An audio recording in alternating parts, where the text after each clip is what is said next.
À tous ceux qui veulent écrire, je vous conseillerais ceci. Lisez, lisez surtout les morts, lisez ceux qui ont écrit avant vous.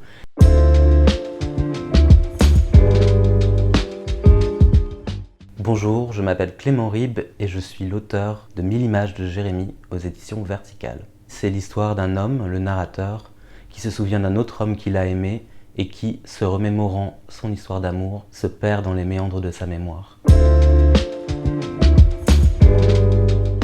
Je n'ai pas vraiment de premier souvenir d'écriture et je ne me rappelle vraiment pas comment j'ai commencé à écrire. Je sais juste que l'envie a toujours été là et un jour, assez tard dans ma vie, vers 20 ans je crois, j'ai commencé à m'y mettre.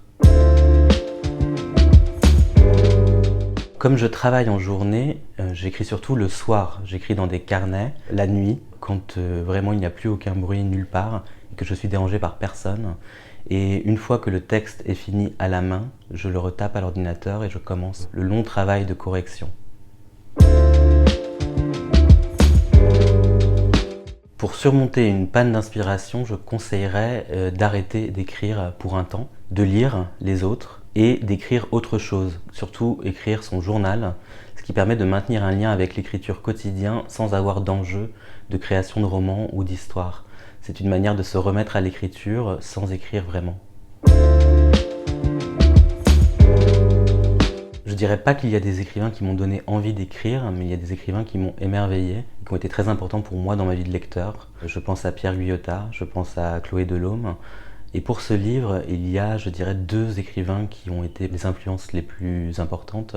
Jean-Jacques Schull, avec Rose Poussière, et Claude Simon, avec Le Tramway. Pour moi, l'écriture, c'est plus qu'une activité, c'est, je dirais, un rapport au monde. C'est une façon de ressentir, une façon de vivre, une façon de voir les choses. Et c'est quelque chose qui m'accompagne au jour le jour, plus qu'un travail en réalité. À tous ceux qui veulent écrire, je vous conseillerais ceci. Lisez, lisez surtout les morts, lisez ceux qui ont écrit avant vous.